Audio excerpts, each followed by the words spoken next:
Hello, dear listener, and welcome back to this quiet corner of history. Before we begin our journey tonight, I want to take a moment to greet you wherever you are in the world. Whether you are lying in the dark with a blanket pulled close, or sitting somewhere peaceful with the last light of the day fading around you, I am so glad you found your way here. If you would like, leave a comment and tell me where in the world you are listening from tonight and what time it is for you. I always love to see how far this community of quiet history lovers stretches across the globe. And if this kind of slow, immersive storytelling is something that helps you rest, please do consider subscribing so you never miss another journey into the past. But now, let us allow the noise and brightness of the modern world to slowly fade away. Let your shoulders drop. Let your breathing slow. Let the hum of everything that needs doing grow distant and soft. Because tonight we are going back through the centuries, back into a world very different from our own, and yet in some ways hauntingly familiar. A world that knew, perhaps more intimately than we do, what it meant to live alongside uncertainty and death, and to find within that uncertainty something that looked very much like courage, and something that looked very much like peace. Tonight we are going to walk through two worlds that were, in the medieval period, deeply and inextricably connected. We are going to walk through the world of plague, through the streets and fields and hospitals of a Europe repeatedly visited by catastrophes so enormous it reshaped everything it touched. And we are going to walk through the world of the monastery, through the cloisters and chapels and herb gardens of those remarkable communities of men and women who made it their life's work to pray and to study and to heal, and who found themselves again and again standing between the sick and the grave with nothing but knowledge and faith and the careful accumulated wisdom of generations. These two worlds belong together in a way that goes beyond mere historical coincidence. When plague came, it was to the monasteries that people turned. When the sick needed care, it was monks and nuns who provided it. When the dead needed burying and the dying needed comfort, and the survivors needed someone to make sense of what had happened, the men and women of the religious life were there. They suffered too, of course. They died too, in extraordinary numbers, precisely because their vocation demanded proximity to the sick. But they stayed. And in staying, they preserved not only lives but knowledge, not only bodies, but the fragile continuity of civilization itself. So, come with me now. Let us begin in the quiet of a monastery garden, before the plague arrives, when the world is still ordinary and the bells are ringing for morning prayers, and the smell of rosemary and thyme is drifting through the stone archways in the pale early light. Picture, if you will, a Benedictine abbey somewhere in the English countryside in the early 14th century. It is a morning in late spring, cool but brightening, the dew still heavy on the grass of the cloister garth, the little garden at the center of the monastery around which everything else is arranged. The cloister itself is a covered walkway running around all four sides of this garden, its stone arches open to the air on the inner side, so that a monk walking in meditation can look out at the plants and the sky while remaining sheltered from the weather. This is where many of the monks begin their morning, walking slowly in contemplative silence before the day's work begins, their habits the color of undyed wool, their feet in simple leather sandals, their breath making small clouds in the early morning air. The monastery is awake before dawn. It is always awake before dawn. The rhythm of the Benedictine day is structured around the divine office, the cycle of prayers prescribed by Saint Benedict himself in his rule, written in the 6th century, and still governing the lives of monks and nuns throughout Christian Europe 7 centuries later. The first prayer of the day is matins, sung in the darkest part of the night, typically around 2 or 3 in the morning. Then lauds at dawn. Then prime, terce, sext, none, vespers, and compline. Prayers spaced through the day and evening like the bones of a skeleton, giving the day its shape and keeping the monks oriented toward the divine, even as the ordinary work of the monastery proceeds around the prayers and between them. The bell for matins is the bell that rules this world. When it rings in the deep of the night, every monk in the dormitory must rise. Not quickly, not enthusiastically. The ancient sources are honest about the fact that rising for matins in winter, when the stone floors are cold and the darkness is total and the warm straw of the sleeping pallet has a powerful argument of its own, requires a discipline that must be practiced and repracticed every single night. But they rise. They pull their habits over their heads in the dark. They find their sandals by touch. They file out of the dormitory in silence and make their way through the cold stone corridors toward the church, where candles are already burning on the altar and the first voices are beginning to find their pitch in the darkness. This is the heart of monastic life, not the scholarly work, important as that is, not the agricultural labor, essential as that is to the monastery's survival. Not even the care of the sick, for which medieval monasteries became justly famous. The heart is this: the daily, nightly, hourly returning to prayer, the maintenance of what the Benedictines called the opus Dei, the work of God, the conviction that the primary task of the human soul is not to produce or to achieve, but to attend, to be present, to listen for something that speaks in the silence between thoughts, in the pause between one breath and the next, in the moment after the last note of a sung psalm has faded and before the next begins. The monastery we are imagining, like most Benedictine houses of its time, is a small city in miniature. There is the church, always the largest and most beautiful building, its nave stretching high above the monks' choir stalls, its walls perhaps decorated with painted scenes from the lives of saints in deep reds and blues, and the particular gold that medieval painters achieved by grinding lapis lazuli brought from mines in what is now Afghanistan. There is the chapter house, where the monks meet each morning after prime to hear a chapter of the rule read aloud and to conduct the business of the community. There is the refectory, the dining hall, where meals are eaten in silence while one of the brothers reads aloud from a religious text, so that even the act of eating becomes a kind of prayer, nourishing the soul while the body is nourished. There is the dormitory, a long room lined with simple sleeping arrangements, each monk with his own small space but no private room, no door that closes, no solitude except the inner solitude of a disciplined mind. There is the scriptorium, the writing room, where monks copy manuscripts by hand, a labor that might occupy a skilled scribe for months or years on a single book. The letters formed with painstaking care, the pages illuminated with those small, astonishing paintings that we now call manuscript illuminations, the blue-robed Virgin, the gold-haloed apostles, the fantastic animals in the margins that seem to have escaped from some other book entirely and are making the best of their situation. And there is the infirmary. The infirmary is the place we must spend some time, because it is here that the threads of our story begin to weave together.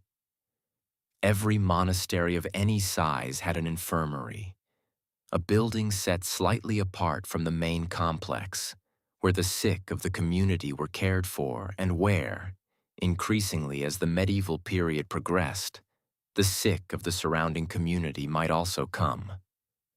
The monk in charge of the infirmary was called the infirmarian, and his position required not only medical knowledge, but something equally important and considerably harder to teach: the ability to sit with suffering without being destroyed by it, to care for a dying man through the night, to wash a body ravaged by fever, to hold a hand through pain that no remedy could touch, and to rise the next morning and do it again. The medical knowledge available to the medieval infirmarian was a mixture of things that we would recognize today and things that belonged to a different understanding of the body entirely. Much of it came from ancient Greek and Roman sources that had been preserved through the Arab world and were beginning to make their way back into European medicine in the 12th and 13th centuries. The works of Galen, the great physician of the 2nd century, were known and studied. The Canon of Medicine by the Persian polymath Ibn Sina, known in Europe as Avicenna, was becoming an important text. Alongside these relatively systematic medical approaches was the herbal tradition, the accumulated practical knowledge of which plants helped with which conditions, knowledge that was both genuinely effective in many cases and deeply embedded in a symbolic and spiritual understanding of the natural world that did not separate medicine from theology. The monastery herb garden was both a practical resource and a kind of living library. Monks grew feverfew for headaches, comfrey for wounds and broken bones, lavender for anxiety and sleeplessness, valerian for pain, garlic for infections, willow bark for fever. They grew opium poppies for pain relief and understood, with a practical sophistication we might not expect, both the value and the danger of the substance they were working with. They grew plants that we now know to have genuine pharmacological properties, alongside plants whose value was purely symbolic or whose effects were entirely imaginary, and they used them all with the same earnest intention, guided by a medical philosophy that saw the body as a system of balances and the healer's task as the restoration of those balances when they went wrong. The infirmarian knew the properties of his plants the way a modern pharmacist knows the properties of chemical compounds, through long study and the careful transmission of knowledge from one practitioner to the next. He knew that some remedies required fresh plant material and some required dried. He knew which preparations needed to be made in specific seasons. He knew which combinations of plants were helpful and which were dangerous. He kept this knowledge in his memory and in handwritten notes, and in the ongoing conversation with his predecessor's experience that was preserved in the monastery's library. The monastery library. Let us stop here for a moment, because the library matters enormously to everything that follows. The monasteries of medieval Europe were, for centuries, the primary institutions for the preservation and transmission of knowledge on the continent. When the Western Roman Empire collapsed in the 5th century, the network of schools and libraries and intellectual institutions that had sustained classical learning collapsed with it. What survived, in fragmented and precarious form, survived largely in monasteries. The monks of Ireland and England and the continental houses they founded were, in the darkest centuries of the early medieval period, copying manuscripts by candlelight in conditions of sometimes extreme difficulty, preserving not only the texts of Christianity, but the works of Virgil and Cicero, of Pliny and Aristotle, of the Greek physicians and Roman historians, and all the other voices of the ancient world that would otherwise have been silenced forever. This was not primarily an act of cultural preservation in any conscious sense. The monks who copied these texts did so because their community needed books for the liturgy, for study, for the education of novices, for the ongoing project of understanding the world through the lens of faith. But the effect was preservation, and it was incalculable. When the 12th century saw a great flowering of European intellectual life, when the first universities began to appear, and scholars began to argue and reason and develop new ways of understanding the natural world. The texts that formed the foundation of all that activity were there, because monasteries had kept them safe through centuries of uncertainty. And now, in the 14th century, the century we are approaching, that foundation is about to be tested in ways that no one in those monastery libraries could have anticipated. Something is coming. Something that will arrive from the east along the trade routes of the Silk Road, that will move through port cities and up river valleys and along roads until it has reached virtually every corner of Europe, that will kill between 30 and 60% of the entire population of the continent in the space of a few years, and that will change everything, in ways that are still being understood and argued about by historians 7 centuries later. The plague is coming, and the monks in their herb gardens, in their scriptoria, in their infirmaries, will be among the first to meet it and among the last to leave. The Black Death. The name itself has become a kind of shorthand for catastrophe, for death on a scale so large it breaks the imagination's ability to comprehend it. But before we can understand what it did to Europe, we need to understand what Europe was before it arrived, and why the population of the continent was in some ways already vulnerable to a catastrophe of this magnitude. The 13th century had been, by most measures, a period of growth and relative prosperity in much of Europe. The population had been expanding steadily for 300 years. New agricultural land was being brought into cultivation, forests cleared, marshes drained, villages established on ground that had previously supported only wilderness. Technology was slowly improving. The heavy plow, the horse collar, the 3-field rotation system allowing farmers to produce more food from the same land. Towns were growing. Trade was expanding. The first universities had appeared at Bologna and Paris and Oxford, creating new communities of scholars. The great cathedrals of France and England were rising. Those extraordinary exercises in stone and glass and faith that remain among the most beautiful buildings ever made. But by the early 14th century, the expansion was running into its limits. The best agricultural land was already in use. The marginal land brought into cultivation in the previous century was proving difficult to farm consistently.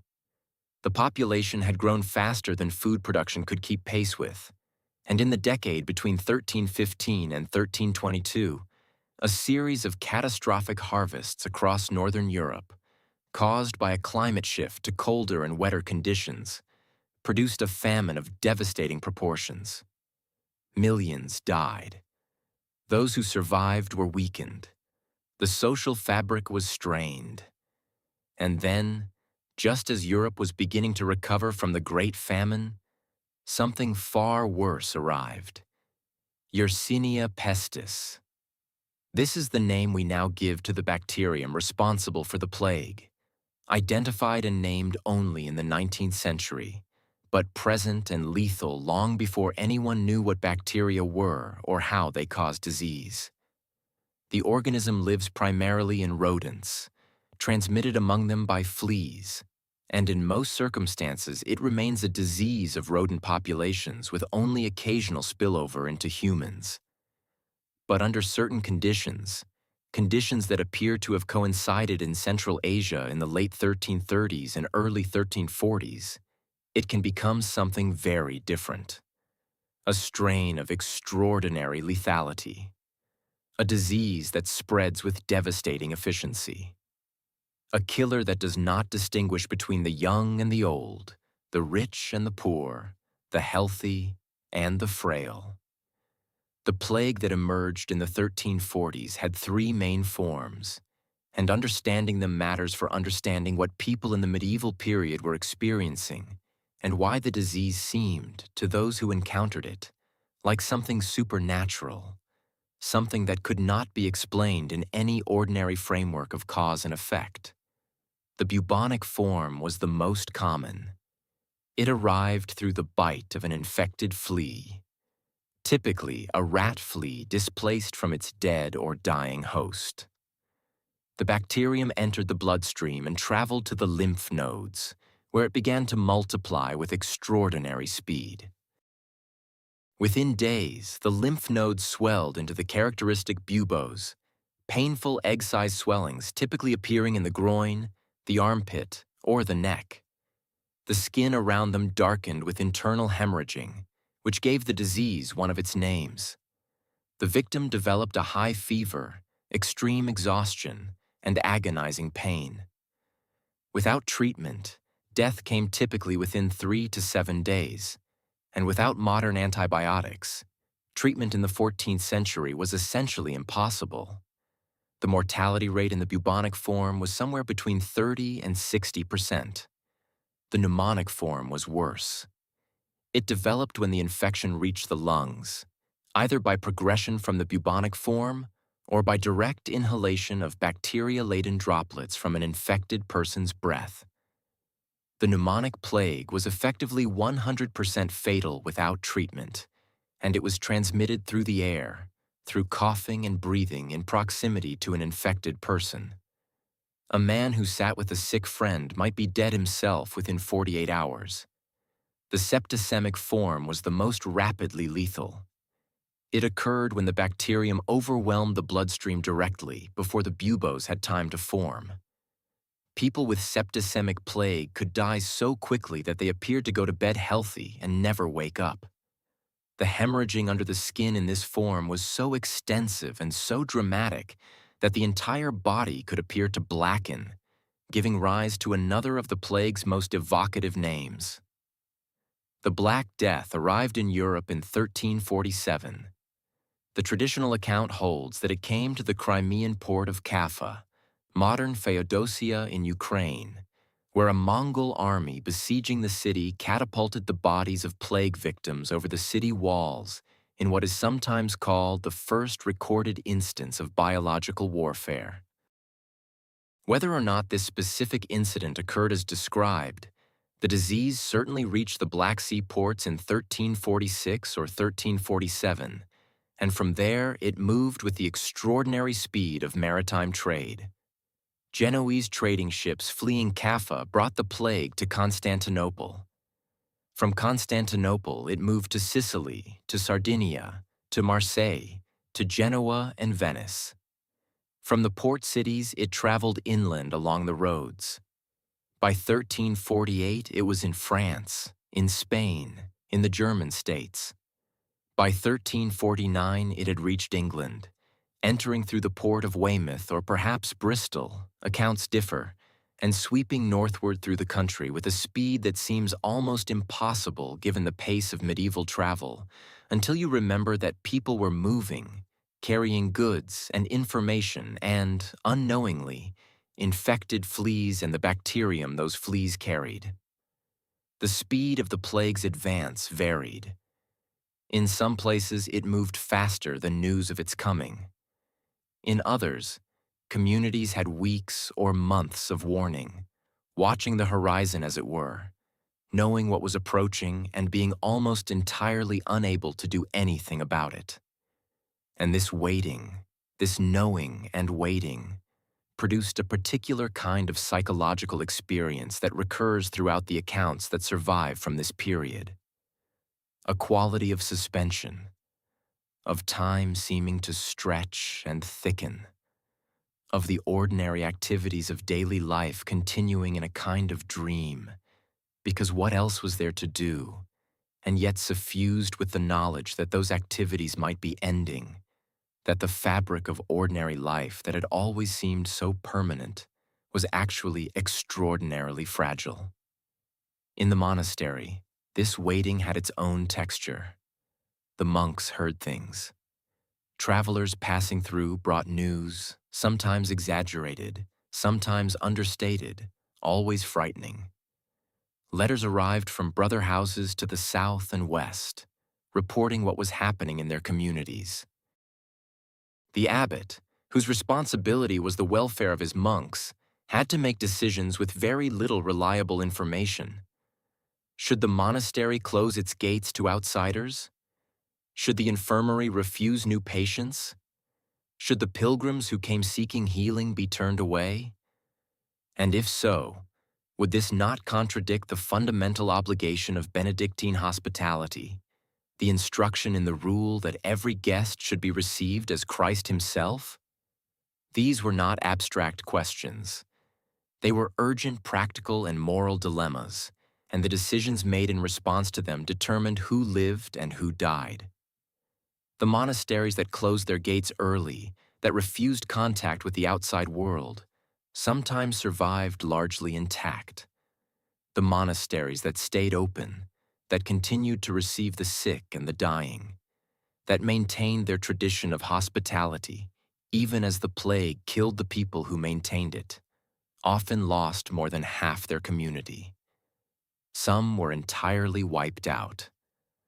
Among the monks who did not close their doors, who stayed and cared for the sick as the plague moved through their communities, there was a pattern of behavior that recurs across many accounts and that deserves to be understood not as simple self-sacrifice, heroic as it was, but as something more complex and more interesting.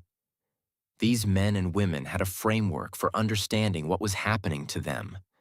Not a framework that explained the biological mechanism of the disease. They had no way of knowing about bacteria or fleas or the chain of transmission. But a framework that gave the experience meaning, that placed it within a larger story, that made it possible to continue doing what needed to be done even when what needed to be done included washing the bodies of the dead and burying them and then returning to care for the next patient. The monk's life was already organized around the acceptance of death. Not in a morbid or depressed way, but in a very matter-of-fact way that we might find strange in our culture, which prefers to look away from death as much as possible. The Benedictine rule includes extensive instructions about how to behave when a brother is dying, about how the community should pray with him, about how the body should be prepared and buried. Death was not a failure of the monastic project.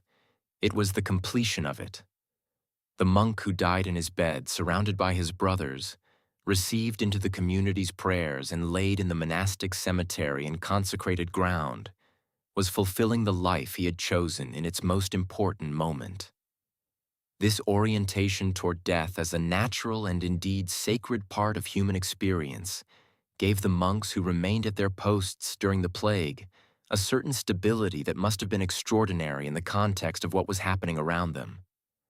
While the secular world was dissolving into panic and accusation and flight, while people were abandoning the sick in the streets and fleeing to the countryside and sometimes, in the most desperate accounts, leaving their own children unburied, the monks who stayed maintained their routines. The bell still rang for matins. The prayers were still sung. The patients were still bathed and fed and accompanied in their dying. Not because the monks were unafraid, they must have been afraid, but because the structure of the monastic day was stronger than the fear. The monk we might follow through this time, let us call him Brother Thomas, was the infirmarian at a Benedictine house in the English Midlands. He was perhaps 35 when the plague arrived in his region in the autumn of 1348. A man of moderate height and spare build, with the kind of face that becomes more itself with age, the strong bones becoming more visible as the flesh reduces, the expression more concentrated. He had been infirmarian for 7 years, and he knew his work well. He knew the plants in his garden by their Latin and common names, by their smell and texture, by the moment in their growth at which their useful properties were strongest. He knew how to set a broken bone and how to dress a wound, and how to recognize the signs of a fever that would break from the signs of a fever that would not. He knew, in the way that all good healers know, that much of what he could offer was presence rather than cure. The warmth of another human being in the same room with the suffering, the assurance that whatever happened would not happen in complete aloneness. When the first plague case arrived at the monastery gate, Thomas was the one who received it. A young man from the village 2 miles away, brought by his father on a cart, barely conscious, the bubo already visible and swollen under his arm.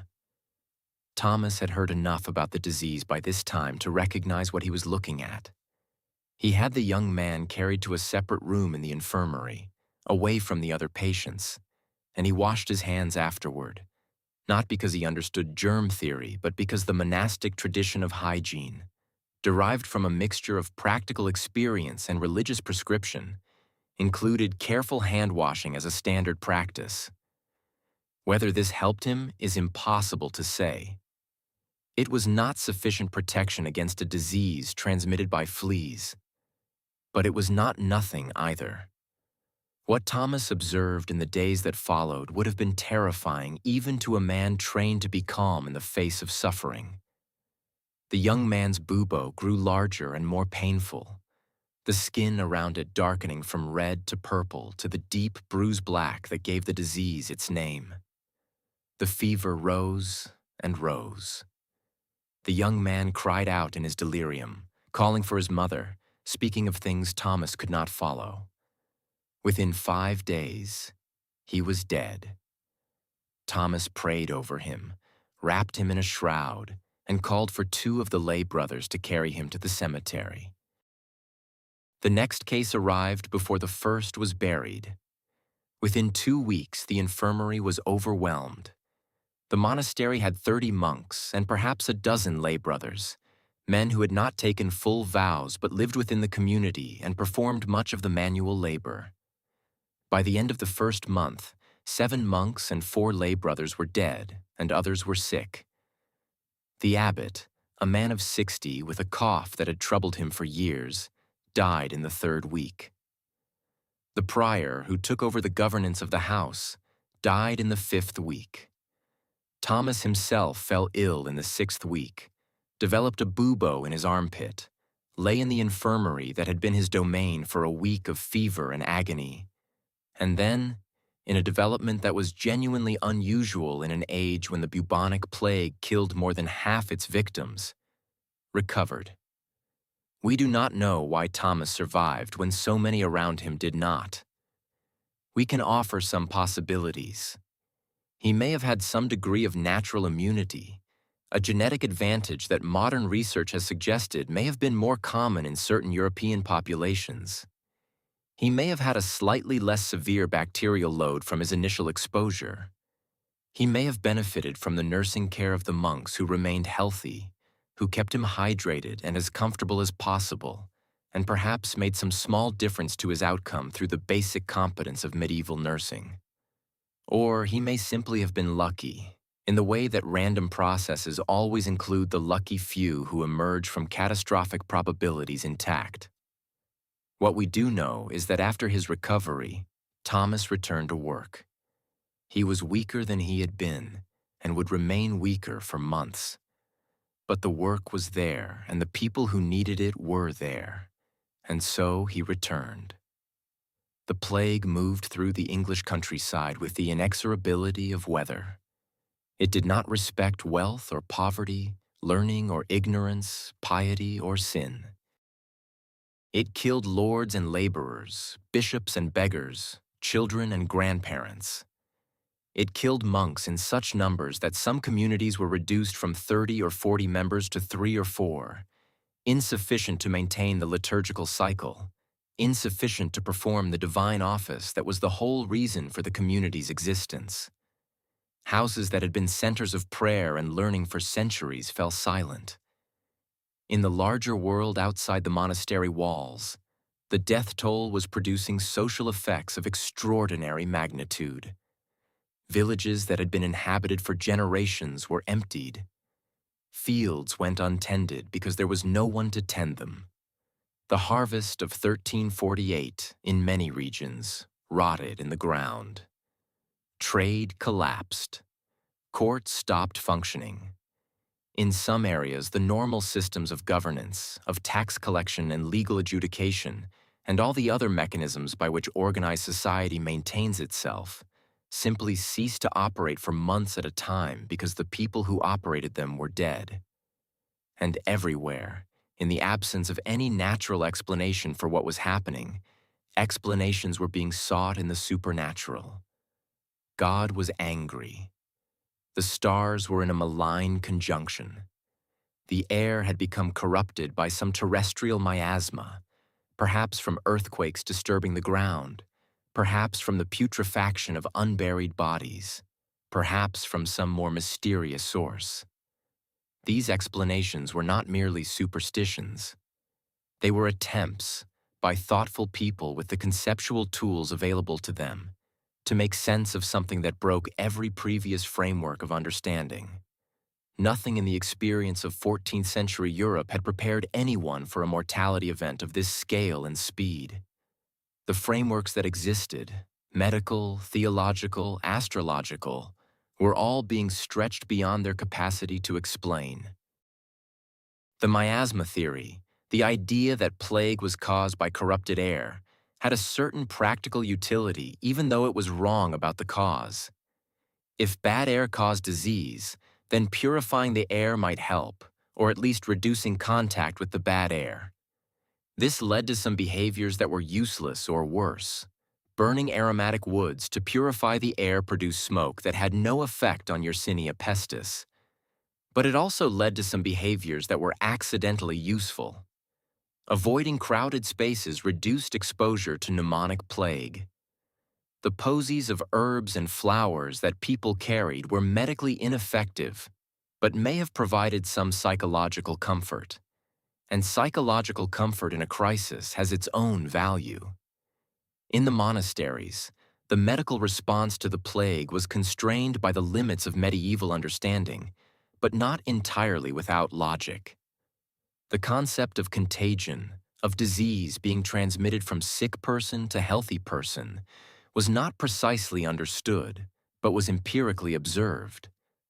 Isolating the sick was practiced, not as consistently or as effectively as modern epidemiology would demand. But the infirmarians of plague-era monasteries were trying to do something that made intuitive sense even without knowing about bacteria.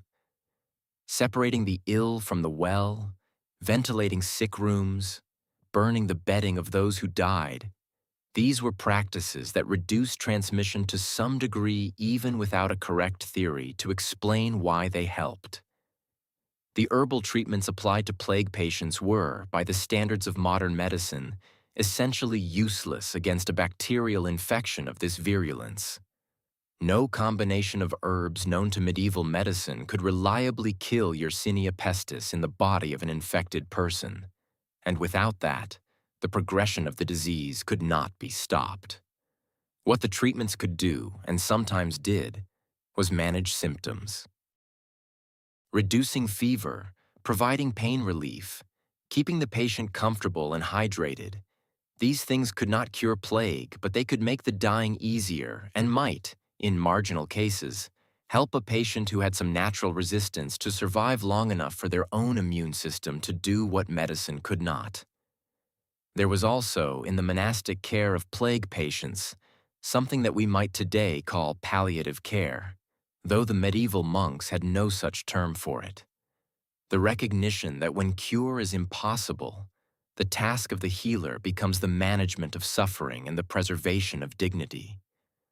The monk who sat with a dying patient through the night, who said the prayers for the dying, who held a hand through the last hours, who ensured that the person did not die alone and unaccompanied, was doing something real and important, even when he could do nothing medical. The psychological reality of dying in the presence of someone who cared, rather than dying in the street or in an abandoned house with the doors locked against contamination, mattered. It mattered to the dying person, and it mattered to the community's ability to maintain any kind of coherence through the catastrophe. The flagellant movement, which appeared in parts of continental Europe during the plague years, is a reminder of what happened when people lacked the framework that monastic life provided.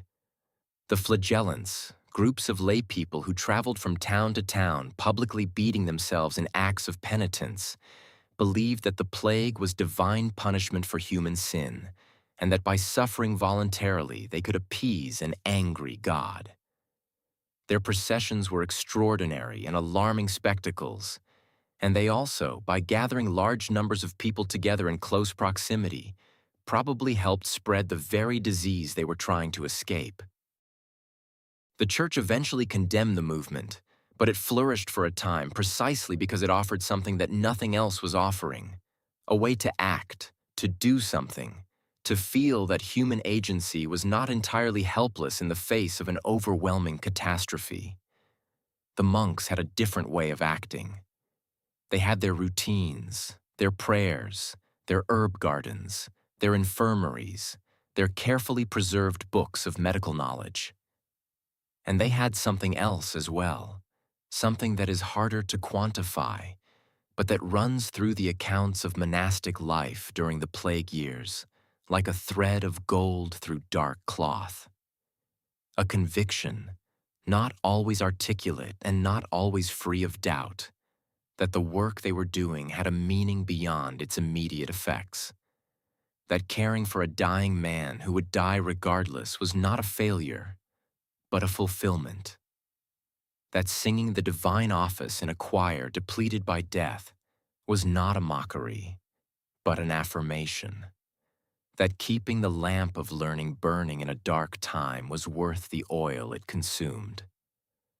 Let us step back for a moment from the immediate drama of the plague and look more carefully at the texture of monastic life, because it is in that texture that we find the foundation of everything the monasteries did and were able to do when catastrophe came.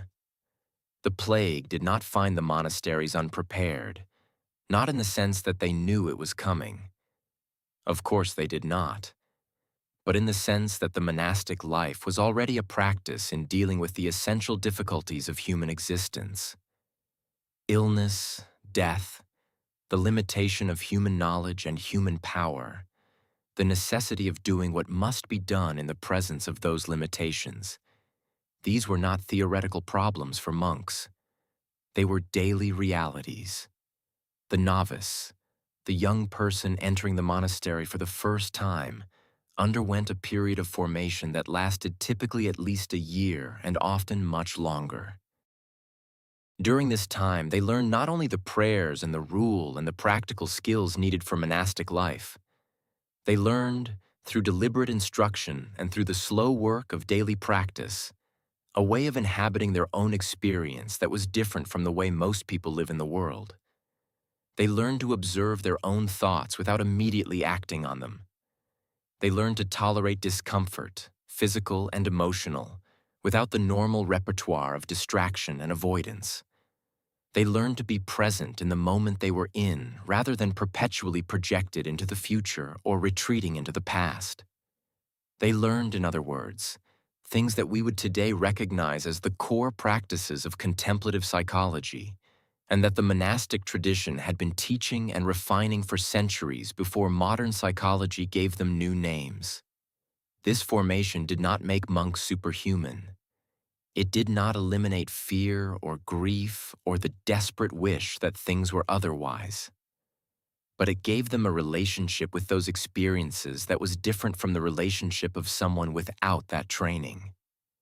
A monk who had spent years practicing the deliberate acceptance of difficulty did not stop feeling afraid when the plague arrived. But fear did not necessarily overwhelm him in the way it might overwhelm someone with no practice in working with it. The daily life of the monastery was also, in its practical details, very well designed for dealing with medical emergencies. The architecture itself reflected a concern for hygiene that was remarkable for its time. Monasteries typically had sophisticated water systems, with clean water piped or channeled to the kitchen, the lavatories, the infirmary, and the cloister washing facilities. The lavatorium, the communal wash basin in the cloister, was a standard feature of medieval monastery design, and monks were expected to wash their hands before eating, a practice that reduced the transmission of many diseases. The drainage systems of major monasteries were engineering achievements of some significance, designed to carry waste away from areas of food preparation and living. The care taken in the placement of the infirmary relative to the rest of the monastery complex also reflected a practical understanding of contamination. The infirmary was typically placed on the eastern side of the complex, downwind of the main buildings and with its own kitchen garden, so that the smells of sickness and the presence of the sick were somewhat separated from the daily life of the healthy community. This was understood in terms of the miasma theory, the idea that sick air could spread disease, rather than in terms of germ theory, but the effect was partially protective regardless of the theory behind it. The monastic kitchen garden, the hortus, was another element of this practical competence. In a world where the supply of medicines was entirely dependent on locally grown or locally gathered plant material, the ability to grow and preserve medicinal plants reliably was a genuine medical resource. The monastery gardens of medieval Europe were among the most sophisticated gardens of their time, combining aesthetic appreciation with practical utility in a way that reflected the monastic conviction that beauty and usefulness were not opposites, but expressions of the same underlying reality. The monk who tended the medicinal herb garden was doing God's work just as the monk who sang the Psalms was doing God's work, and the care he brought to the cultivation of his plants was the same care, expressed in a different medium. Among the plants growing in Brother Thomas's infirmary garden were several whose pharmacological properties we now understand considerably better than he did. Yarrow, which contains compounds with genuine antimicrobial properties. Chamomile, whose anti-inflammatory effects are well documented. Sage, which was used for sore throats and fevers and contains compounds that are genuinely effective against certain bacteria. Valerian, whose sedative effects are real even if medieval explanations for them were entirely wrong. And opium poppies, whose active compound morphine remains one of the most powerful pain-relieving drugs in the modern pharmacopoeia, and whose use by medieval monks for the relief of severe pain was empirically sound, even if the monks who used it would not have been able to explain why it worked. Against plague, none of these were sufficient, but they kept people more comfortable while they died, or while they fought through the fever and the pain toward the survival that came, unpredictably in some cases. And the knowledge of how to use them, carefully written down in the monastery's medical manuscripts and transmitted from infirmarian to infirmarian through training and apprenticeship, was a real resource that the surrounding community had access to because the monasteries existed. The monasteries were also centers of something that mattered enormously during a medical catastrophe: the careful observation and recording of what was happening. The monastic chronicles of the plague years are among our most important sources for understanding the epidemic's course and impact. Monks wrote down what they saw, the number of dead in their communities, the speed of the disease's progression, the symptoms they observed, the treatments they tried and their results, the behavior of the population around them, the disruptions to trade and governance and agricultural production. They wrote these things down because recording was part of the monastic vocation, part of the conviction that human experience had a meaning that was worth preserving, even and especially when that experience was catastrophic. These records are not neutral or scientific in the modern sense. They are embedded in a medieval understanding of history as the working out of divine purpose, and they interpret what they observe through that framework. But they are also often remarkably acute as observations. The monk who noted that the plague seemed to spread most rapidly where people were crowded together and more slowly in isolated rural communities was making an observation that, if correctly interpreted, would have pointed toward the right preventive strategy. The monk who observed that certain individuals seemed to resist the disease and survive even after close contact with the sick was noting the reality of differential immune response 2 centuries before any theoretical framework existed to explain it. The literate culture of the monasteries meant that what was learned in one place could be transmitted to another. When a monastery in France discovered that a particular treatment seemed to have some benefit for plague patients, that information could travel, through letter and through the movement of monks between houses, to monasteries in England and Germany and Italy. The network of monastic communication was not as fast as modern information systems, obviously, but it was real, and it represented a significant advantage over the unconnected and largely illiterate world of the peasant farmer and even the urban merchant. In the immediate aftermath of the first Great Plague Wave, which essentially ended in Europe by 1351, having killed somewhere between a third and a half of the total population, the monasteries faced a different kind of crisis. The loss of trained personnel was devastating. An infirmarian took years to train. A skilled scribe took years to develop. An experienced abbot or prior took decades of monastic life to become what they were. These losses could not be quickly replaced, and the impulse to fill vacancies rapidly with inadequately trained novices led in some cases to a deterioration in the quality of monastic life that worried those church authorities who were paying attention. There was also a more subtle crisis, one of meaning and interpretation. The plague had raised questions that the existing theological framework found difficult to answer satisfactorily. If God was all-powerful and all-good, and if the plague was either God's punishment or God's test, why had it killed so indiscriminately?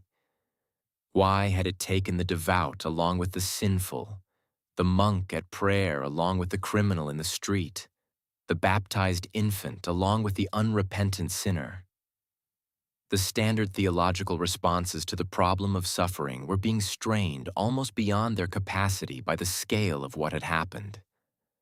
The monks who thought carefully about these questions, and there were many such monks, found themselves pushed toward a more austere and more honest theology than the comfortable certainties that had been available before the plague.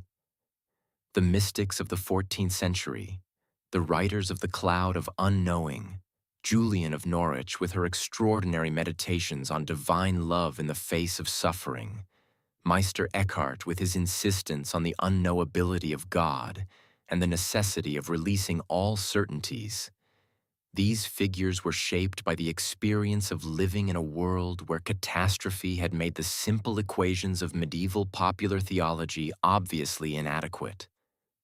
Julian of Norwich is perhaps the most remarkable of these voices, and she is worth pausing with for a moment, because her life and work illuminate the intersection of plague and monastic spirituality in a particularly vivid way. Julian was almost certainly a survivor of the Black Death, born around 1342, and thus a child during the first great outbreak. She may have witnessed the deaths of family members. She certainly witnessed the deaths of a significant portion of the population of Norwich, one of the larger English cities of her time. In 1373, when she was about 30, she underwent a severe illness that brought her to the point of death, and during which she experienced a series of intense visions that she spent the next 20 years writing about and interpreting. Julian became an anchoress, walled into a small cell attached to the Church of St. Julian in Norwich, from which she took her name. An anchoress was a woman who had chosen the most extreme form of monastic enclosure, literally walled into a room with no door, with only a small window through which food could be passed and through which she could offer counsel to those who came to seek it. It sounds like imprisonment, and in some ways it was. But it was chosen imprisonment, freely undertaken in exchange for the freedom of complete interior liberty, the ability to give the whole of one's attention to the work of prayer and contemplation without any of the usual social obligations to deflect it. What Julian wrote about her visions, the text we know as revelations of divine love, is extraordinary in many ways. It is the earliest surviving book written in English by a woman. It is a profound and carefully reasoned work of theology, and it returns, again and again, to a single question that the plague had made unavoidable. How can a world containing this much suffering be the creation of a God who is love? Her answer, if it can be summarized, is that it cannot be explained, only held. That the love is real even when the suffering is real. That the human soul, in its moments of deepest distress, is held by something it cannot see and cannot prove, but can, in certain moments of extraordinary clarity, know. All shall be well, and all shall be well, and all manner of things shall be well. This is her most famous sentence, and it is not a sentence of naive optimism. It is a sentence written by someone who had seen what the plague did to a city, and who found in the ruins of easy certainty a faith more honest and more durable than anything the comfortable theology of the previous century had provided. The plague did not come only once. This is one of the most important and least appreciated facts about its role in medieval history. The Black Death of 1347 to 1351 was the first and most devastating outbreak, but it was followed by recurrences at irregular intervals throughout the second half of the 14th century and well into the 15th. The plague of 1361 was sometimes called the Children's Plague, because it seemed to strike especially hard at those born after 1351, who had not been exposed to the first outbreak and therefore lacked whatever partial immunity survivors might have developed. The plague of 1369, the plague of the 1370s, the plague of the 1390s, each wave smaller than the first but still capable of killing a significant percentage of the population of the areas it moved through. For the monasteries, this repeated exposure meant that the emergency of the Black Death never quite ended. It became instead a chronic condition, a background threat that was always present and that periodically erupted into acute crisis. The monastic communities that survived learned, slowly and painfully and at great cost, to live with this threat. They developed better isolation protocols. They managed their communities more carefully, maintaining a clearer separation between the infirmary and the rest of the monastery, being more disciplined about restricting access during outbreaks. They also necessarily developed a certain psychological resilience, a way of living with the knowledge that death might come suddenly and unpredictably and might take anyone, that allowed them to continue their work without being paralyzed by anticipatory grief. This resilience was not the same as indifference.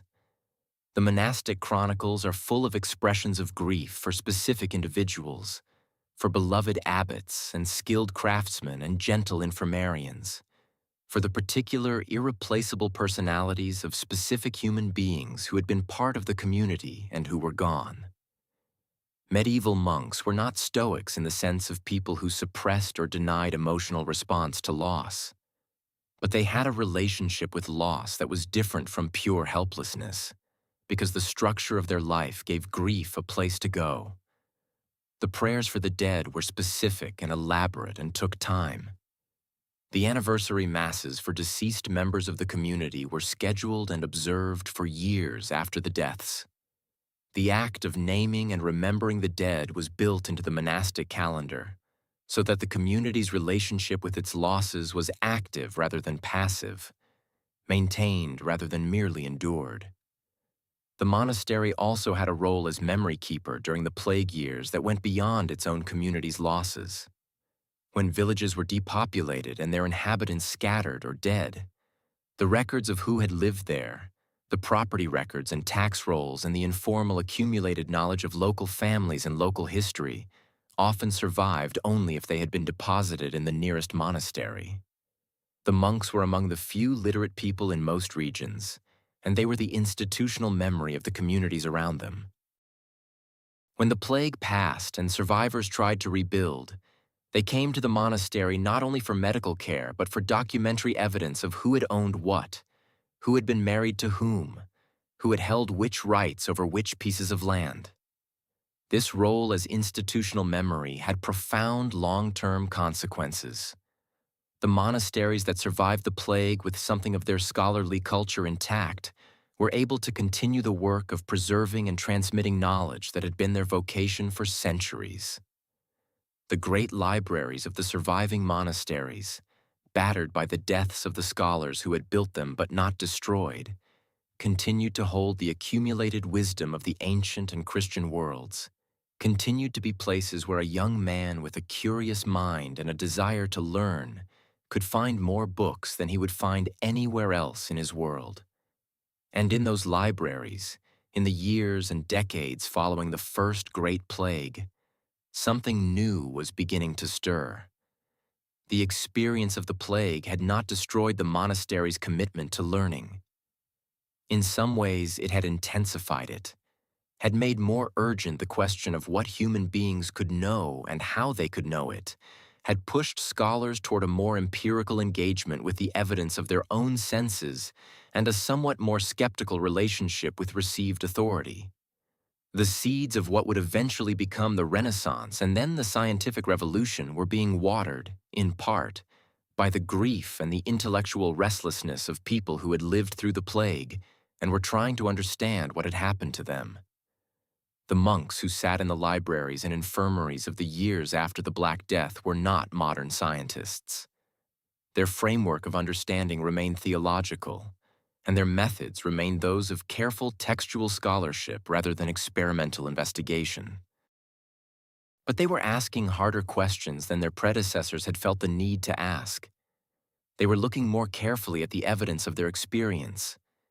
They were writing down what they observed with a precision and a humility about the limits of their knowledge that reflects the experience of having been wrong about something on the largest possible scale. Let us return now to the everyday life of the monastery, to the rhythms that continued through and after the plague, because it is in those rhythms that we find the deepest truth about what monastic life was and what it preserved. The bell is ringing for sext, the midday prayer. It is now perhaps 10 years after the Black Death, and the community that gathers in the church for this prayer is smaller than it was, and includes some faces that are unfamiliar because they have joined since the plague, and is missing some faces that would have been here before it. But it gathers. The antiphons are sung. The psalms are read in the ancient alternating pattern, one side of the choir answering the other. The voices of monks who have spent years singing this same cycle, finding a harmony that is less the result of musical training than of deep familiarity with the same material. After sext, the community disperses to its afternoon work. Some monks go to the garden, where the summer vegetables need attention and the medicinal herbs are at their best for harvesting.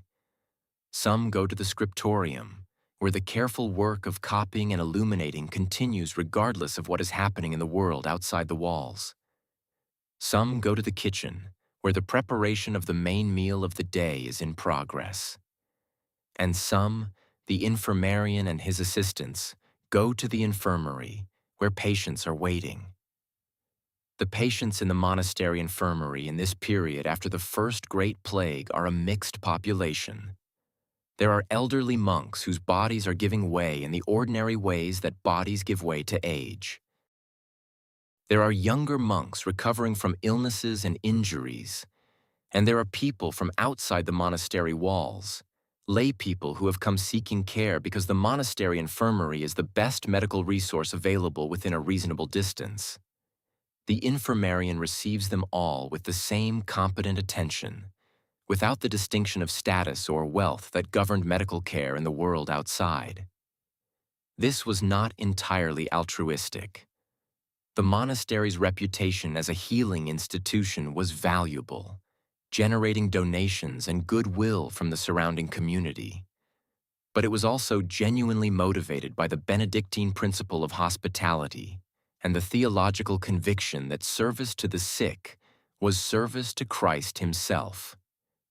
The sick person at the monastery gate was, in the Benedictine worldview, Christ at the gate.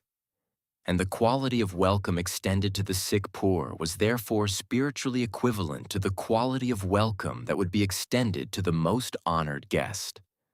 The practical consequence of this theology was a level of care extended to the poor sick that was extraordinary for its time and place.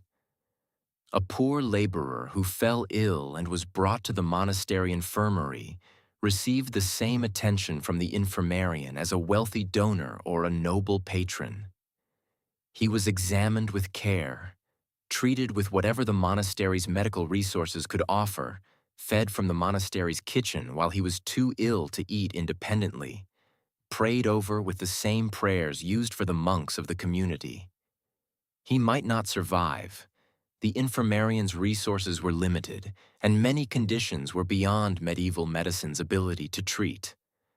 But he was treated with dignity, and he did not die alone, and his body was buried in consecrated ground, and his name was recorded. The recording of names. This is a detail worth attending to, because it reflects something important about the monastic understanding of the value of individual human life that is easy to overlook in accounts that emphasize the institutional rather than the personal. The necrologies and obituaries kept by medieval monasteries, the lists of names and brief notes about the lives of those who had died, are among the most humanly interesting documents that survive from the medieval period. They preserve, in their spare and formulaic way, the individual identities of people who would otherwise be entirely anonymous to history, who left no landholdings and no legal disputes, and no outstanding debts to create the documentary record that modern historians usually depend on to reconstruct individual lives. In the necrology of a plague-era monastery, we might find Brother Thomas the infirmarian, noted as dying in the service of the sick, with a brief mention of the quality that had distinguished his work. Perhaps his gentleness with the dying, perhaps his skill with medicinal plants, perhaps simply his faithfulness to his vocation over many years. We might find the lay brother who carried the bodies of plague victims to the cemetery, unnamed in most records, but noted here as a man who had performed this service without flinching until the plague took him too. We might find the village woman brought to the infirmary in the last stage of plague who died having received the last rites. Her name and the date of her death recorded alongside the monks of the community, because the monastery extended to her the same dignity it extended to its own.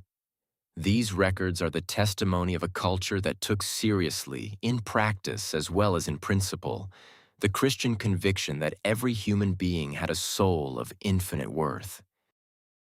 In the world outside the monastery walls, the plague years saw many instances of the opposite conviction, the treatment of the sick as already dead, as impediments to the survival of others, as problems to be managed rather than persons to be served. The monasteries were not perfect alternatives to this. They had their own hierarchies and exclusions and failures of charity.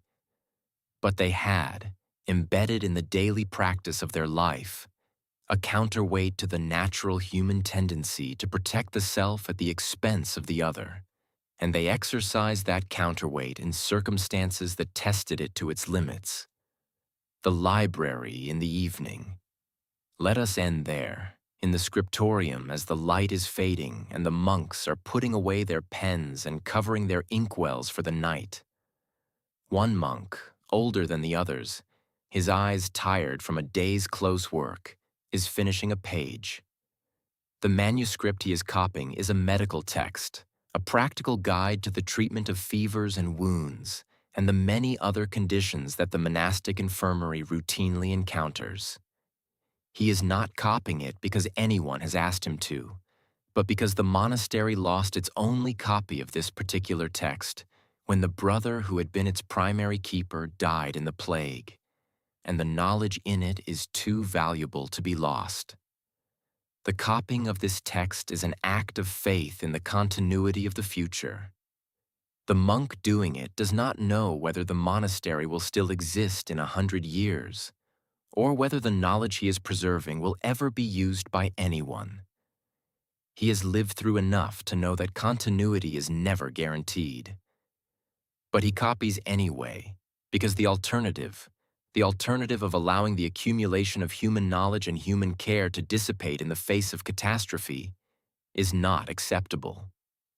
The work of understanding, of recording, of transmitting from one generation to the next, the hard-won knowledge of how to live in a difficult world, is not suspended by catastrophe.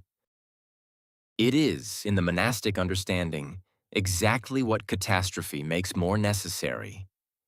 He finishes the page. He caps his ink, cleans his quill, covers the page with a sheet of linen to keep it from smearing. He rises stiffly from his desk and joins the line of monks moving through the corridor toward the church for Compline, the last prayer of the day. The candles are lit. The antiphon begins. Outside the high windows, the sky is darkening toward the deep blue of early evening. And somewhere beyond those windows, the world is doing what it always does, healing slowly from its wounds, making new ones, carrying forward in its complicated and imperfect way the vast ongoing project of human civilization. But let us not leave the monastery quite yet. There is more to explore in these walls, more stories in these stones, and the night is long and quiet, and there is no hurry. Come with me a little further. The novice master's room is a small chamber off the main cloister, its window looking out onto the garth, and it is here that the newest members of the community receive their formation. The novice master in a well-run medieval monastery was typically among the wisest and most experienced of the brothers, chosen not for administrative skill, but for the particular quality of presence that made him capable of guiding young people through what was, in the medieval understanding, the most important transition a human being could make. The transition from the world to the monastic life was understood as a kind of death and rebirth, a leaving behind of the old self and a gradual becoming of something new. And the novice master was the midwife of that transformation. The young men and women who entered monasteries in the medieval period came from a variety of backgrounds, and their reasons for entering were correspondingly various. Some came from genuine religious vocation, from a conviction that this life was the life they had been created for, that the call they heard in prayer was as real and as specific as any other call and demanded the same response. Some came because their families had sent them. The practice of offering children to monasteries called oblation was common particularly in the early medieval period and continued in a modified form into the later centuries. Some came because the monastery offered the only available path to education and the literate life. Some came because they were fleeing something, a failed marriage prospect, a family scandal, the grinding poverty of a peasant existence, and the monastery represented a kind of refuge. The novice master received all of them with the same attention, because his task was not to sort them into the worthy and the unworthy, but to help each of them discover what they had actually come for. This required a great deal of patient conversation, a great deal of listening, and a willingness to tell uncomfortable truths with kindness. The monastic tradition was realistic about human motivation in a way that could be disconcerting. It assumed that people rarely arrived at the monastery for entirely pure reasons, and that this was not a problem to be solved, but a condition to be worked with. The gradual clarification of intention that happened through the practice of the monastic life was the whole point. You did not need to arrive already perfected. You needed to arrive willing to be changed. Among the novices in our imagined monastery during the plague years, there might be a young woman named Margaret, entering the affiliated women's house, a small community of Benedictine nuns in a building connected to but separate from the men's monastery. Margaret is perhaps 16, the daughter of a prosperous merchant family in the nearest town. The plague took both her brothers and her mother when she was 12, leaving her father bereft and her own understanding of the world permanently altered. She has come to the monastery not because she does not love the world, but because the plague showed her something about the world that she cannot now unsee. And the monastery is the only place she has found where that knowledge is not treated as a wound to be healed, but as a truth to be lived with. The novice mistress, an older woman named Sister Agnes, receives Margaret with the matter-of-fact warmth of someone who has seen many novices arrive and understands that the period ahead will be both simpler and harder than Margaret expects. The schedule will be demanding. The poverty will be real. The enclosure, the restriction to the monastery precincts, will chafe at first. But there will also be something that Margaret has not had since she was 12. A community, a structure, a set of relationships built around shared purpose rather than accident of birth. There will be work that feels meaningful. There will be the extraordinary experience of the liturgy, the daily encounter with language and music of a quality that Margaret's life in the merchant's house has not prepared her for. Sister Agnes teaches Margaret the Psalms first, because the Psalms are the foundation of everything else. 150 poems composed over many centuries by many different voices, ranging across the full spectrum of human emotion from jubilant praise to the raw howl of desolation, and organized by the Benedictine rule into a weekly cycle that ensures the entire Psalter is sung through every 7 days, year after year, until the monk or nun knows it not just in memory, but in the bones. The Psalms do not describe an easy world. They describe a world where enemies threaten and the righteous suffer and God sometimes seems absent, and they describe it honestly, without the diplomatic softening that more comfortable religious expression often prefers. This honesty was one of the reasons they were so well suited to a community living through plague. The Psalms had already said everything that needed to be said about suffering. You did not need to find new words for your grief. The words were already there, refined by centuries of use, available to anyone who had learned them. The practical education of the novice also included the skills that kept the monastery functioning. Margaret learns to work in the herb garden and the infirmary under Sister Agnes's direction. She learns to read Latin well enough to follow the liturgy and eventually to read the monastic texts. She learns the art of manuscript illumination from the small workshop attached to the women's house, a skill that will occupy her for the rest of her life and produce, in the years after her training, work of considerable beauty and a certain quiet personality visible in the specific choices she makes in the design of her borders and the particular quality of the blue she favors for her virgin's robe. The manuscripts that Margaret and her sisters produce, the psalters and books of hours and devotional texts, are going out into the world at a time when the demand for such objects is actually increasing in the aftermath of the plague. The plague had, among its many effects, a striking impact on religious devotion and on the market for devotional objects.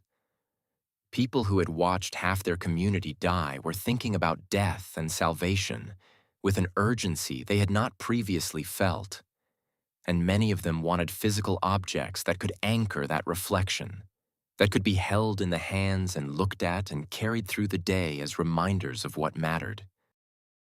The books of hours that became enormously popular in the late 14th and 15th centuries were products of exactly this need. A book of hours was a personal prayer book organized around the canonical hours, containing prayers for each time of day, a calendar of saints' days, sometimes additional devotional texts.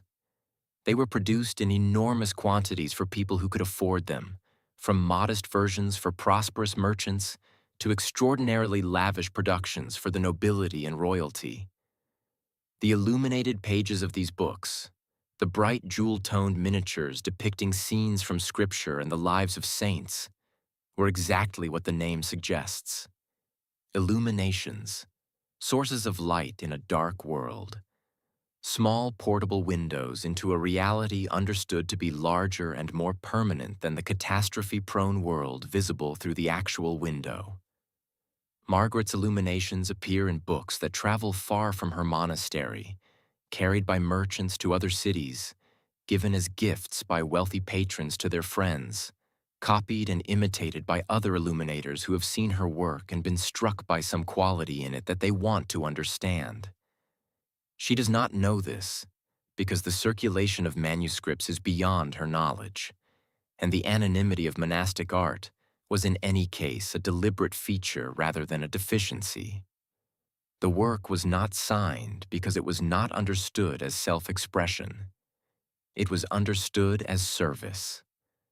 But the service was performed with genuine artistry, and the artistry persisted in the work regardless of the absence of the name. Across the courtyard from the women's house, in the men's monastery, the night office of vigils is being sung in the deep darkness before dawn. The choir stalls of a Benedictine church are arranged on either side of the nave in two facing rows, and the antiphonal singing that moves back and forth between them, each side responding to the other, creates a sound that is different from any other music, more like the movement of something than the production of something, like water moving or wind in trees, the two voices of the community finding each other in the dark. The chant itself, what we now call Gregorian chant, although it long predates Gregory the Great and its origins are considerably more complex than the name implies, is one of the great musical achievements of European civilization, and it was created and maintained entirely within the monastic tradition. It is music designed to carry words, to make the words of the psalms and the liturgy available to the singing voice in a form that allows them to be both remembered and heard, both spoken and felt. The melodies are modal rather than tonal, which gives them their characteristic quality of existing slightly outside the familiar harmonic system that most Western music inhabits, of seeming to come from somewhere older and less defined than ordinary music. The effect of singing or hearing this music in the physical space it was designed for, in a stone church at 2 a.m. with the candles, the only light and the echoing resonance of the vaulted ceiling extending the notes into a kind of sustained presence that hangs in the air after the voices have stopped, is difficult to describe without recourse to words like transcendent that one might prefer to avoid. But the monks who sang it night after night for years were not experiencing transcendence as a special event. They were experiencing it as the ordinary baseline of their life, the normal condition that all the other activities of the day were arranged around and oriented toward. This perpetual orientation toward the transcendent was not entirely comfortable. It was not meant to be comfortable, or not only comfortable. The monastic life made demands on the interior life that were as real and as strenuous as the external demands of the schedule and the physical discomfort and the poverty. The invitation to know oneself honestly, to observe the movements of one's own mind and heart without flinching, to bring to the surface of awareness all the things that the ordinary business of the world conveniently buries, was an invitation that many people found extremely difficult, and that some found, in the end, unsuitable for their particular constitution. There was a category of person in the monastic literature called the gyrovague, the wandering monk, who moved from monastery to monastery, never settling, always seeking a new environment that would solve the internal problems that were in fact internal, and therefore could not be solved by changing location. Benedict writes about gyrovagues with a combination of exasperation and understanding that suggests he knew the type well and had thought carefully about what drove them. They were looking outside for what could only be found inside. They were using the movement itself as an avoidance strategy.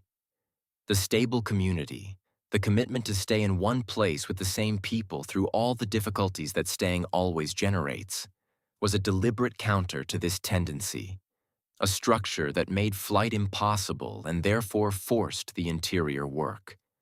The work was difficult, but the accounts of those who persisted in it through long years of monastic life, through the ordinary difficulties of community living and the extraordinary difficulties of plague and famine and the other catastrophes that medieval life periodically provided, suggest that something was available on the other side of those difficulties that was not available elsewhere. Not happiness exactly, or not only happiness, something more like clarity. A quality of presence and attention that came from years of deliberate practice.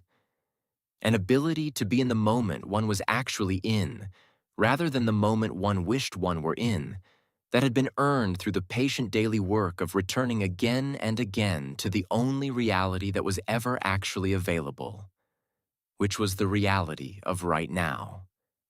The garden in the morning. We began there and we return there, because the monastery garden is perhaps the most persistent image in the imagination of what monastic life was like, and it earned its persistence honestly. The garden was the place where the contemplative and the practical most visibly merged, where prayer and work were most obviously one thing rather than two.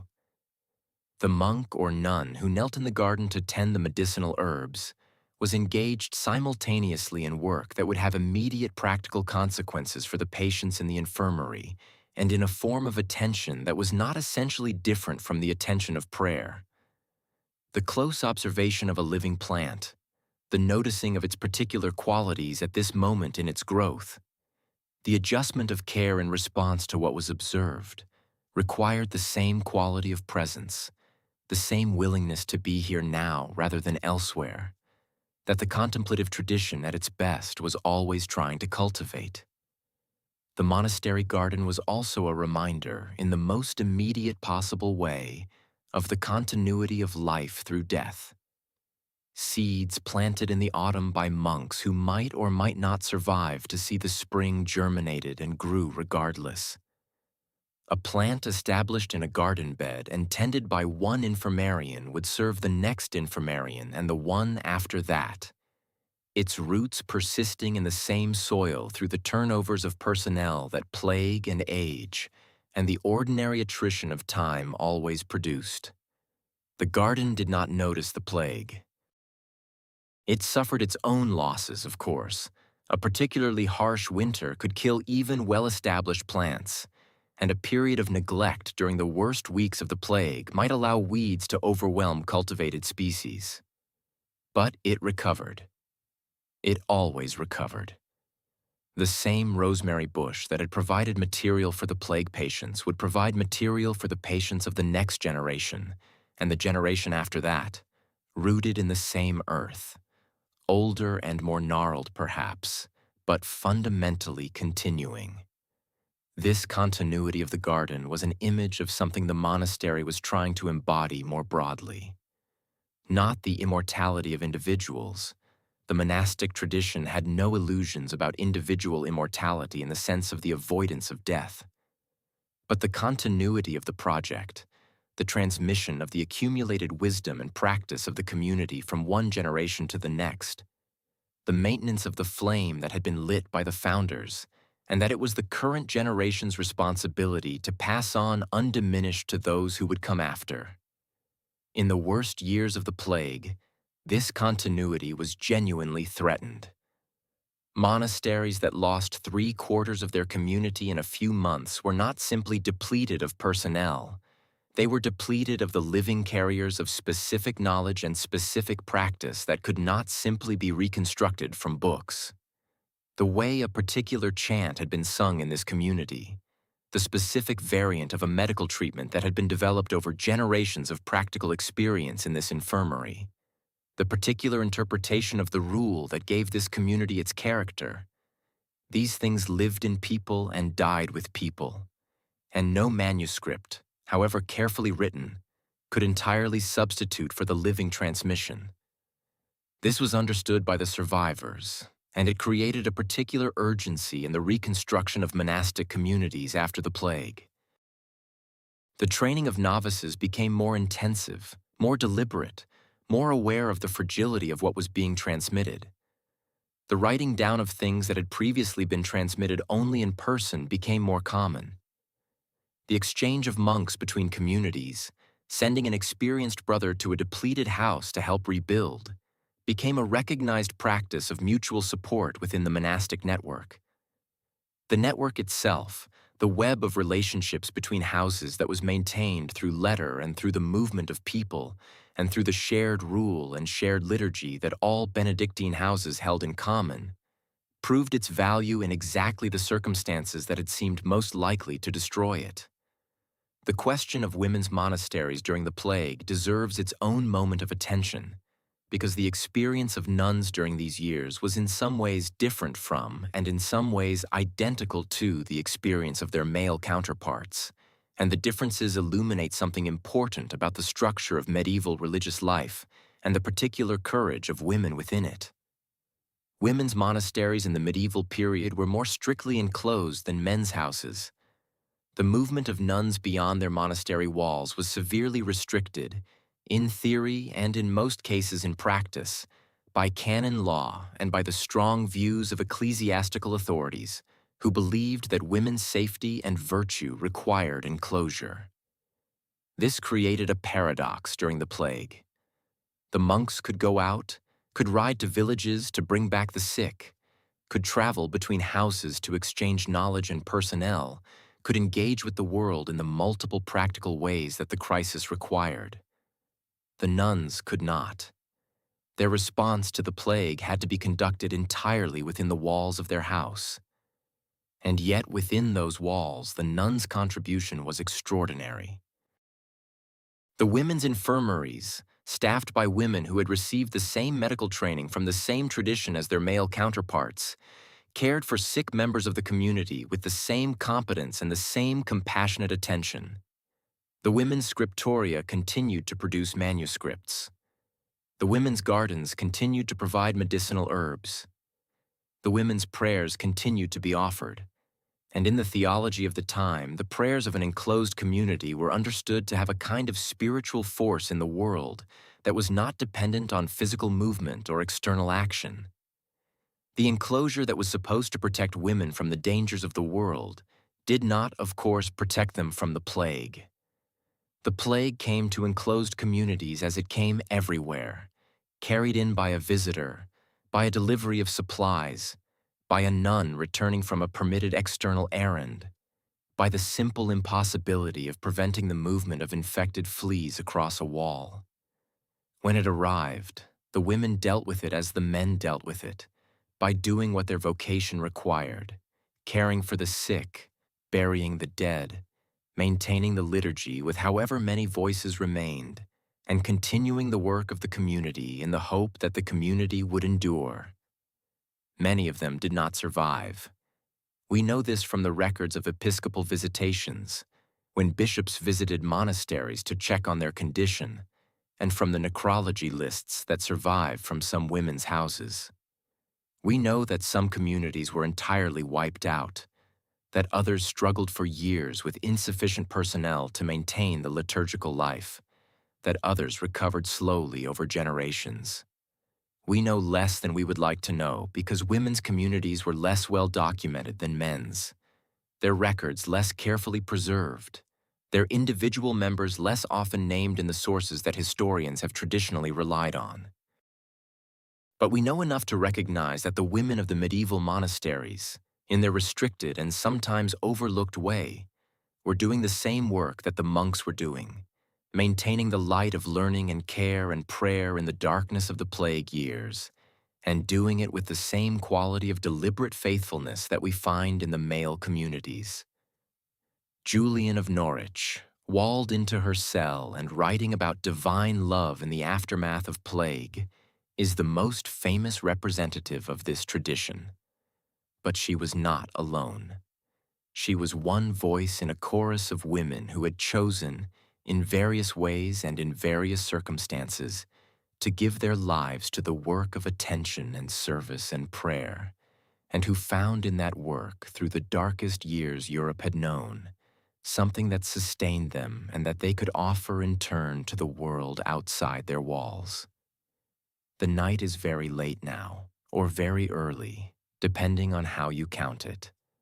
Somewhere between matins and lauds, in the quiet center of the monastic night, when even the monks who rose for matins have returned to their pallets, and the church is empty except for the candles burning on the altar, and perhaps a single figure in one of the choir stalls, absorbed in private prayer. This is the hour that the mystics write about most often.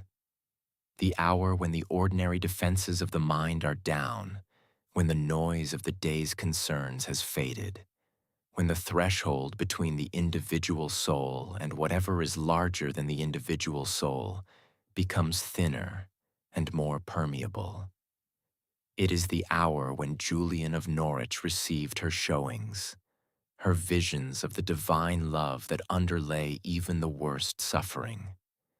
It is the hour that centuries of monks had sought and found in the daily practice of rising before dawn, enduring the difficulty of that rising and arriving in the cold church to meet whatever was waiting there in the dark. We do not need to share the theology to appreciate what those monks were doing or to recognize its relevance to our own experience. The practice of giving time to stillness, of deliberately stepping back from activity and achievement and the endless forward momentum of a busy life, of sitting with whatever arises in the silence and not immediately trying to fix or improve or escape it. This practice does not require a monastic vow to be valuable. It does not require belief in God or in any specific spiritual framework. It requires only the willingness to stop, to sit, to breathe, and to be present in the moment one is actually in, rather than the moment one wishes one were in. This is what the monastery offered, and continues to offer to the rare modern visitor who comes not as a tourist but as a seeker.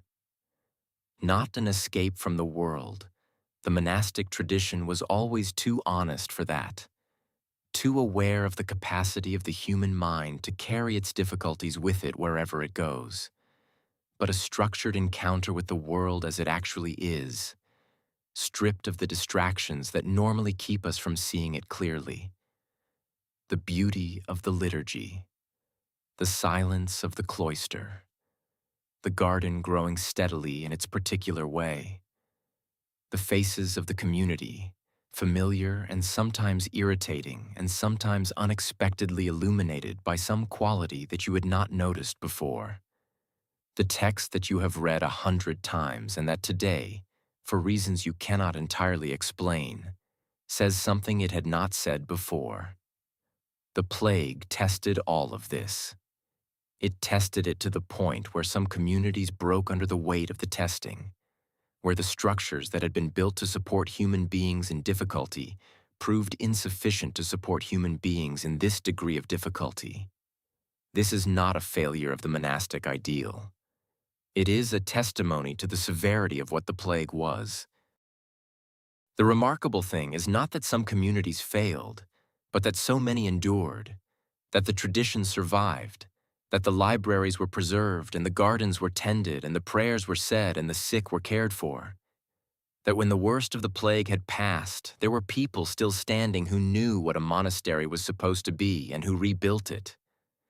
We inherit something from those people, even those of us who have no connection to the monastic tradition and no particular interest in medieval history. We inherit it through the books they preserved and the texts they copied and the knowledge they kept alive and transmitted. We inherit it through the institutions of learning and care that grew from the monastic seedbed, the hospitals and universities and libraries that eventually separated from the church, but carried within them the shape of the monastic commitment to the preservation of knowledge and the service of the sick. We inherit it, perhaps most subtly, through the quality of attention that the monastic tradition modeled, and that persists in various forms in the culture it helped create.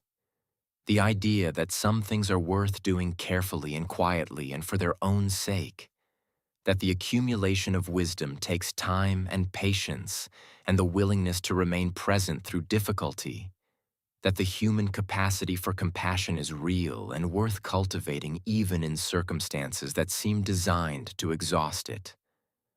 The monks file into their stalls. The prayer begins. And in the infirmary across the courtyard, through the small hours of the night, the patients sleep and turn in their sleep, and the infirmarian makes his rounds, and the lamp burns on. Good night, dear listener. I hope this quiet walk through the gardens and cloisters and infirmaries of the medieval world has given you something to carry with you into sleep, something to wonder about in the dark. The monks are long gone, and the plagues that tested them are diminished if not entirely defeated, and the world they preserved through catastrophe has grown and changed and grown again into something they could not have imagined. But the impulse they embodied, the impulse to stay, to care, to record, to make meaning out of suffering rather than simply enduring it, that impulse is not gone. You will find it in every hospital ward and every library and every person who chooses, in difficult circumstances, to remain present rather than flee. Let that thought carry you down into the dark now. The bell has rung for the last time today. The prayers are done. The lamp in the scriptorium is going out. And the world, as it always does, is settling into the generous quiet of the night. Good night. Sleep well. Sweet dreams. Good night, dear listener. I hope this long and quiet walk through the cloisters and infirmaries and gardens and libraries of the medieval world has given you something to carry with you into sleep, something to wonder about in the dark, something that connects you across the centuries and the differences to the people who lived these extraordinary lives in extraordinary times and found within them, against all the odds, something that held. The bell for Compline is ringing. The last candles are being lit. And somewhere in the deep quiet of the monastery night, a single voice begins the antiphon, and another voice answers it, and the prayer fills the stone church with its ancient, patient sound and carries on. Sleep well. Sweet dreams. Good night.